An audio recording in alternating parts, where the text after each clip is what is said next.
So hello everyone, hope you all are doing good. So today we are going to discuss our next topic जो कि हमारे unit 4 का D part है. ठीक है जी, हम एमएड 4th सेम की जो प्लेलिस्ट है एजुकेशन फॉर डिफरेंटली एबल्ड, ठीक है, वो वाली प्लेलिस्ट में ये टॉपिक है. As you know 4th unit है ये. ठीक है जी, सेकेंड यूनिट की जो डिसेबिलिटीज़ हैं वो वैसे तो मैं ऑलरेडी करवा चुकी हूँ, फिर भी एक बार रिवाइज करवा दूँगी. ठीक है, बाकी आपकी जो यूनिट 4th है उसमें जो एक टॉपिक है D part, that is multi cultural and multi grade teaching. ठीक है जी, तो आज के हम वीडियो में करेंगे मल्टी ग्रेड टीचिंग. ठीक है, नेक्स्ट वीडियो में हम करेंगे multi cultural teaching. So let's start.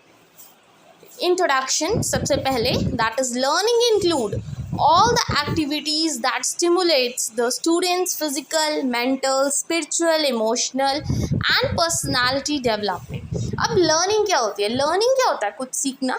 उसमें हर तरह की चीज़ें आती हैं. मतलब आप कोई चीज़ सीखते हो, उससे क्या होता है? आपकी डेवलपमेंट होती है. ठीक है, may be social, may be mental, may be physical और मे बी इमोशनल. ठीक है, इंडिविजुअल की कहीं ना कहीं उस बच्चे की क्या है, डेवलपमेंट होती है. जैसे जैसे वो सीखता है, मैच्योर होता है, ठीक है, उसको बहुत सारी चीज़ें सीखने को मिलती हैं, उसके साथ ही उसकी डेवलपमेंट होती है. राइट. जो प्राइमरी ऑब्जेक्टिव है SSA का, SSA क्या होता है? सर्व शिक्षा अभियान. सर्व शिक्षा अभियान जो हमारी पॉलिसी है ये चलाई गई थी बाय द गवर्नमेंट, ताकि जो हर एक बच्चा है उसको एजुकेशन प्रोवाइड की जाए. ठीक है, admit all the children in the school and provide quality education. SSA ने बोला सर्व शिक्षा मतलब सबको शिक्षा देनी है. Right. Multicultural and multigrade teaching is practiced not only in India but also in different parts of the world. ये जो हम मल्टीकल्चरल टीचिंग करते हैं, मल्टीग्रेड टीचिंग करते हैं, ये सिर्फ हमारे इंडिया में ही नहीं है, ये हर जगह है वर्ल्ड के. ठीक है, अगर मैं शॉर्ट में आपको समझाऊँ, मल्टीकल्चरल मतलब वो क्लासरूम जहाँ पे हर कल्चर का बच्चा इंक्लूडेड हो. और मल्टीग्रेड क्या होता है? मल्टीग्रेड मतलब हर एक क्लास के बच्चे एक साथ पढ़ें. मोस्टली जैसे आपने गवर्नमेंट स्कूल देखा होगा, वहाँ पे टीचर्स कई बार नहीं आते किसी क्लासरूम में, या बच्चे कम होते हैं, तो वो क्या करते हैं, सबको एक ही क्लास में बिठा लेते हैं. क्या दूसरे क्लास वाले बच्चे भी एक क्लास में आके बैठ जाओ. वो होती है मल्टी ग्रेड टीचिंग करना. ठीक है, so now let's start with multi grade teaching. Multi, जैसे मैंने अभी बताया, मल्टी का मतलब होता है प्लेंटी, मैनी और मोर देन वन. मल्टी होता है बहुत सारे. ठीक है, एंड ग्रेड का मतलब क्या होता है? लेवल, मतलब आपकी क्लास कौन सी है. तो मल्टी ग्रेड क्या हुआ? मैनी ग्रेड्स, बहुत सारी क्लासेस के बच्चे. कोई 5th क्लास का बच्चा है, कोई 6th क्लास का बच्चा है, सारे एक साथ एक ही क्लासरूम में बैठे हैं और एक ही टीचर उनको पढ़ा रहा है. वो होती है मल्टी ग्रेड टीचिंग. ये एक ऐसी सिचुएशन है in which teacher has to teach many grade at the same time. Same time पे टीचर को इतनी क्लास के बच्चों को एक साथ में पढ़ाना पड़ता है. ठीक है, कई बार क्या होता है, जैसे फ्री पीरियड मिल जाता है, ठीक है, कोई टीचर नहीं आया तो एक टीचर को बाकी क्लासेस को साथ में कंबाइन करना पड़ता है. ठीक है, उनका वो फ्री पीरियड लगता है, तो सारे क्या है, एक साथ बैठ के पढ़ाई करते हैं हर क्लास का बच्चा. ठीक है, उसको बोलते हैं multi grade teaching. It happen in all the school where there are more grades than teacher. ये तो हम सबको पता ही है. ठीक है, ये मोस्टली उन स्कूलों में होता है जहाँ पे क्लासेस तो बहुत सारी हैं, बच्चे भी बहुत हैं, बट टीचर्स नहीं हैं. ठीक है, एक ही टीचर को सभी बच्चों को संभालना पड़ता है एक ही टाइम पे. Multigrade teaching environment is present in most of the schools in our country. So when a teacher handles many grades, ठीक है, तो क्या है, हमें सबको पता ही है, हमने मल्टी ग्रेड जो टीचिंग है, अभी जैसे मैं बता के हटी हूँ, सरकारी स्कूलों में ज़्यादा होती है ये चीज़ें, जहाँ पे क्लासेस बहुत हैं, बच्चे भी बहुत हैं सरकारी स्कूल में, बट टीचर नहीं है उनको पढ़ाने को. एक टीचर एक क्लास में जाता है, फिर दूसरे में चला जाता है, एक ही टाइम पे उसको 2-2 3-3 क्लासेस संभालनी पड़ती है कई बार. तो ठीक है, कई बार सभी बच्चों को कंबाइन करके एक ही क्लासरूम में कंजस्टेड वे में बिठाना पड़ता है. ठीक है, इसके अपने फ़ायदे भी हैं, अपने एक नुकसान भी है. So, activity-based learning, peer learning, classroom learning must take place for effective learning in the classroom. ठीक है, आप कोई एक्टिविटी करवा सकते हो उस टाइम, मतलब एक यूज़फुल लर्निंग हो जाएगी, पीयर लर्निंग हो जाएगी, बच्चे एक दूसरे से सीखेंगे. क्लासरूम लर्निंग, क्लासरूम में क्यों ना कोलैबोरेट करके जो बड़ी क्लास का बच्चा है, छोटी क्लासेस वालों को वो कंसेप्ट क्लियर कर सकता है। ये भी क्या है कि एडवांटेज की तरह लेके जा सकते हैं हम मल्टीग्रेड टीचिंग को, right. Now comes to some definitions, ठीक है, जो अलग अलग ऑथर्स ने अपनी डेफिनेशंस दी है मल्टीग्रेड टीचिंग को लेके। सबसे पहले according to Birch and Lily ने क्या बोला कि जो मल्टीग्रेड टीचिंग होती है refers to teaching the children in a setting, बच्चे को पढ़ाना उस सेटिंग में जिसमें एक single teacher has the whole responsibility, एक टीचर की ही सारी रिस्पॉन्सिबिलिटी होती है फॉर 2 और more grade of student simultaneously, ठीक है। मतलब एक टीचर एक से ज़्यादा क्लासेस संभालेगा एक ही टाइम पे, ये होती है मल्टी ग्रेड टीचिंग। किसने बोला? ये बिर्च एंड लिली ने बोला, ठीक है। देन मरियम वेबस्टर डिक्शनरी के अकॉर्डिंग, ये आपको पता है एक आधे ऑथर का आपको लिखना ही पड़ता है, इससे आपके मार्क्स है जो अच्छे आ जाते हैं, ठीक है। वेबस्टर डिक्शनरी के अकॉर्डिंग क्या है, मल्टीग्रेड टीचिंग क्या होती है? इंक्लूडिंग और involving student for more than 1 grade level, ठीक है। इंक्लूड करना बच्चों को एक से ज़्यादा क्लासेस वाले, ठीक। Now why multigrade class exist? अब ये मल्टीग्रेडिंग सिस्टम एग्जिस्ट ही क्यों करता है? क्वेश्चन तो है ना एक बहुत बड़ा, ये क्यों एग्जिस्ट करता है? सबसे पहले it is an organise as a matter of necessity, ठीक है। ये एक तरह से ज़रूरत बन गया था उन एरियाज़ में जहाँ पे बच्चे तो बहुत सारे हैं बट उनकी नीड्स को पूरा करने वाला कोई नहीं है, ठीक है। क्लासेस बहुत सारी हैं बट टीचर नहीं है, ठीक है। could not meet the required number to organize the simple grade class and assign necessary teacher for each class, ठीक है। उस एरियाज़ में मोस्टली जो थोड़े होते हैं ना पिछड़े हुए इलाके, जहाँ पे बच्चे तो बहुत है पढ़ने के लिए बट वहाँ पे टीचर नहीं होता, वहाँ पे मल्टी ग्रेडिंग जो टीचिंग है वो एग्जिस्ट करती है, ठीक है। ये एक पहला रीज़न है। दूसरा रीज़न है फंड्स नहीं प्रॉपर स्कूल को मिल रहे, फिर वो रिसोर्सेज कहाँ से प्रोवाइड करेंगे, टीचर को सैलरी कहाँ से देंगे, ठीक है। टीचर्स प्रॉपर नहीं है, स्कूल बिल्डिंग्स प्रॉपर नहीं है, ठीक है। तो ये कुछ प्रॉब्लम्स हैं जिन वजह से ये मल्टी ग्रेड जो टीचिंग है वो एग्जिस्ट कर रही है, राइट। नाउ इसके कुछ फ़ायदे भी हैं। अब क्या फ़ायदे हैं? सबसे पहला, maximum social interaction between the peers.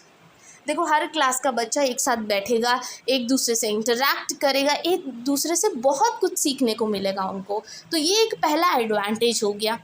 दूसरा, कोऑपरेटिव लर्निंग, कोऑपरेट करके वो कोई एक्टिविटी करेंगे एक साथ, ठीक है। कोऑपरेशन बढ़ेगा उनमें, कोलैबोरेट करके सीखेंगे एक दूसरे के साथ। Will learn to be independent, self directed learner can learn to be more resourceful, ठीक है जी। खुद वो इंडिपेंडेंटली उस काम को करेंगे, खुद को डायरेक्ट करेंगे कि मुझे कैसे वो चीज़ को करना है। Prepared for real life situations, सभी जब एक साथ मिलके कोई काम करेंगे, एक दूसरे को प्रिपेयर करेंगे रियल लाइफ सिचुएशंस के लिए, जहाँ पे आप डेली के डेली कोई नए पर्सन से मिलते हो, कम्युनिकेट करते हो, आगे जाकर जॉब्स करोगे, पता नहीं कई तरह के आपको बच्चे मिलेंगे, लोग मिलेंगे जिनके साथ आप इंटरैक्ट करोगे। तो ये चीज़ें क्यों ना बच्चों को अभी से सिखाई जाए, तो ये एक एडवांटेज हो जाता है। बच्चों को एक दूसरे से बातचीत करना आ जाता है, अलग अलग कल्चर के बच्चे होते हैं, ठीक है, फिर बच्चे समझने लगते हैं एक दूसरे को, तो ये एक एडवांटेज हो जाता है।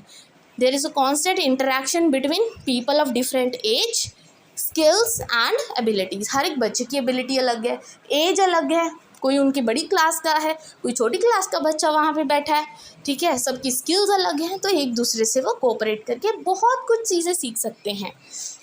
Next advantages, girls are often expected to stay home for at least close to home to take care of younger sibling और the household will have more chances to go to school, ठीक है। जो girls हैं उनको ज़्यादा expect क्या किया जाता है उनसे कि वो घर पे रहें और अपने भाई बहन का ध्यान रखें, बट कम से कम ऐसा होगा कि वो भी वहाँ पे आके पढ़ सकती हैं, चाहे एक टीचर है। ऐसा नहीं होगा कि उनको एजुकेशन नहीं मिल रही, नहीं, वो एक टीचर भी उनको एजुकेट करेगा, सबको एक साथ पढ़ाएगा, तो एक तरह से ये एडवांटेज हो जाएगा, right. Then evidence suggests that multigrade student can attain higher achievement level especially in math, science and language, ठीक है। ये चीज़ प्रूव भी की गई है, जब बच्चा एक दूसरे के साथ कोलैबोरेट करके पढ़ता है ना, अपने से बड़े के पास बैठ के, जो उसको उससे ज़्यादा सिखा सकता है, ठीक है, तो बच्चा हायर अचीवमेंट्स मतलब उसकी डेवलपमेंट अच्छी होती है, उसके मार्क्स अच्छे आते हैं एग्ज़ाम्स में, स्पेशली इन मैथ, साइंस और लैंग्वेज में, ठीक है। मतलब बहुत कुछ बच्चा सीख सकता है। अगर हम देखो, हम अपने से बड़े किसी ओहदे वाले बंदे के साथ बैठे, ठीक है, तो क्या होगा, हमें भी बहुत कुछ सीखने को मिलेगा उससे, ठीक है। लाइफ की कुछ एक्सपीरियंसेस वो हमसे शेयर करेगा ताकि हम जाके आगे वो मिस्टेक ना करें। तो एक तरह से ये मल्टीग्रेड टीचिंग भी वही चीज़ है, ठीक है जी। I hope this is clear. Next advantage is efficient means of providing education services to populated and remote areas. अब देखो, अगर सिंपल टीचिंग होगी तो टीचर पूरे नहीं है, क्लासेस ज़्यादा है, बच्चे ज़्यादा है, कैसे टीच करोगे। कम से कम वो एरियाज़ जहाँ पे पॉपुलेशन ज़्यादा है और टीचर कम है, वहाँ पे मल्टीग्रेड टीचिंग एक एडवांटेज की तरह काम करती है, ठीक है। Then efficient means of using limited resources such as trained teachers, classrooms and materials, ठीक है। फिर वहाँ पे लिमिटेड रिसोर्सेज ही चाहिए, ज़्यादा रिसोर्सेज की ज़रूरत ही नहीं है। हम जब कम रिसोर्सेज में सभी बच्चों को एजुकेट कर रहे हैं थ्रू मल्टीग्रेड टीचिंग, तो हमें इतने रिसोर्सेज की ज़रूरत है ही नहीं है, right. Now next advantage is younger children benefit from older children. बिल्कुल सही है, जो छोटे बच्चे हैं वो बड़े बच्चों से हेल्प ले सकते हैं, ठीक है, उनको बहुत कुछ सीखने को मिलेगा उनसे। देन स्टूडेंट परफॉर्मेंस, बच्चे की परफॉर्मेंस के क्या फ़र्क पड़ेगा। Student can develop healthy social relationship, बच्चे एक दूसरे से इंटरेक्ट करेंगे, कम्युनिकेट करना सीखेंगे, पॉजिटिव एटीट्यूड डेवलप होगा, लीडरशिप क्वालिटीज़ डेवलप होंगी बच्चे में, लिसन करना सीखेंगे, शेयरिंग करनी सीखेंगे, और बहुत सारी स्किल्स हैं जो एक साथ रह के बच्चे एक दूसरे से सीख पाएंगे, राइट। बट अब देखो, एडवांटेज है तो आपको डिसएडवांटेज तो साइड बाय साइड मिलेगा ही मिलेगा फ्री में, ठीक है। तो अब हमने बोला कि चलो फंड कम रिसोर्सेज लगेंगे, बच्चा बहुत कुछ सीखेगा, ठीक है, ये सब चीज़ें हमने पढ़ ली। अब प्रॉब्लम कहाँ पे है, डिसएडवांटेज क्या है, एक चैलेंज क्या हो जाता है, तो अब वो हम पढ़ेंगे। सबसे पहला चैलेंज तो यही आ जाता है कि ज़्यादा डिसिप्लिन चाहिए हमें उस टाइम पे। देखो, इतने सारे बच्चे हैं, एक टीचर इतने बच्चों को कैसे संभालेगा, ठीक है। ज़्यादा डिसिप्लिन चाहिए, ज़्यादा कंसंट्रेशन चाहिए, टीचर भी फोकस्ड चाहिए, बच्चे भी फोकस्ड चाहिए, ताकि सबको क्या है बेनिफिट हो। जैसे peer tutoring, through the group work, self directed learning. तो ये एक चैलेंज हो जाता है एक टीचर के लिए, इतने बच्चों को संभालना, हर एक की एबिलिटीज़ को ध्यान रखना, हर एक को हेल्प प्रोवाइड करना। तो ये एक टीचर के लिए क्या है, चैलेंजिंग हो जाएगा, ठीक है। अभी हम एज ए टीचर बच्चों को जाके पढ़ाते हैं, हमसे तो एक क्लास नहीं संभलती, अब इतनी सारी क्लासेस को हम एक साथ कैसे संभालेंगे, ठीक है। तो ये एक चैलेंज हो जाता है। Now requires more initiative and resourceful to function effectively in a multi-grade class. Third is may receive less individual attention from less experienced teacher or one who is not well trained in multi-grade teaching. ये भी हो सकता है, क्या पता वो teacher पढ़ा रहा है जो खुद ट्रेंड नहीं है, तो फिर इतने बच्चों को वो कैसे संभालेगा। क्योंकि एक नॉर्मल टीचर जो बिल्कुल भी ट्रेंड नहीं है, उसको सिर्फ अपने सब्जेक्ट का पता है, वो आके पढ़ा रहा है बस, तो उसको क्या पता मल्टीग्रेड टीचिंग क्या होती है, वो कैसे संभालेगा इतने बच्चों को। इसलिए प्रॉपर ट्रेनिंग भी ज़रूरी है, इस चीज़ों के लिए प्रिपेयर्ड करना भी ज़रूरी है एक टीचर को, ठीक है। टीचर भी तो इंसान है, उनको भी प्रिपेयर करना ज़रूरी है सबसे पहले, कि अगर ऐसी सिचुएशन आए तो कैसे क्लासेस को संभालना है, ठीक ना। अब ये टीचर के लिए भी एडवांटेजेस हो सकता है, टीचर को इस चीज़ के क्या फ़ायदे होंगे। अब हमने पढ़ा कि एडवांटेजेस मल्टीग्रेड के क्या होते हैं और चैलेंज क्या होंगे। अब टीचर के लिए इसके फ़ायदे भी हैं और टीचर के लिए ही इसके नुकसान भी हैं। अब उसके बारे में हम पढ़ेंगे। सबसे पहले, teacher can make the most of the inter age multi level situation to facilitate the learning process, ठीक है। जो टीचर है, देखिए कोई भी बड़ी क्लास का बच्चा है, छोटी क्लास के साथ बैठा है एक ही क्लास में, ठीक है, तो टीचर उसकी लर्निंग में हेल्प होगी उस छोटे बच्चे की, ठीक है। टीचर उस बड़े बच्चे को बोल सकता है कि तू छोटे बच्चे को समझा, या किस तरीके से आप समझा सकते हो, ठीक है। उससे क्या होगा, उस छोटे बच्चे की लर्निंग पे इफ़ेक्ट पड़ेगा, अच्छी उसकी डेवलपमेंट होगी। तो ये एक second advantage is teacher get to know the students more, ठीक है। तो टीचर अपने बच्चों को ज़्यादा जान पाएगा केयरफुली और उनकी नीड्स को पूरा कर पाएगा, और एक प्रॉपर स्ट्रैटेजी जो चाहिए पढ़ाने के लिए, एक प्रॉपर मेथड है उसको चूज़ कर पाएगा, ठीक है। सभी बच्चे एक साथ बैठे होंगे तो टीचर अच्छे से हर एक को एग्जामिन करेगा, अच्छे से देख सकता है कि टाइम पे, ठीक है। सबके नीड्स के बारे में पता लगेगा और उस अकॉर्डिंग जो टीचर है वो स्ट्रैटेजीज यूज़ कर सकता है, राइट।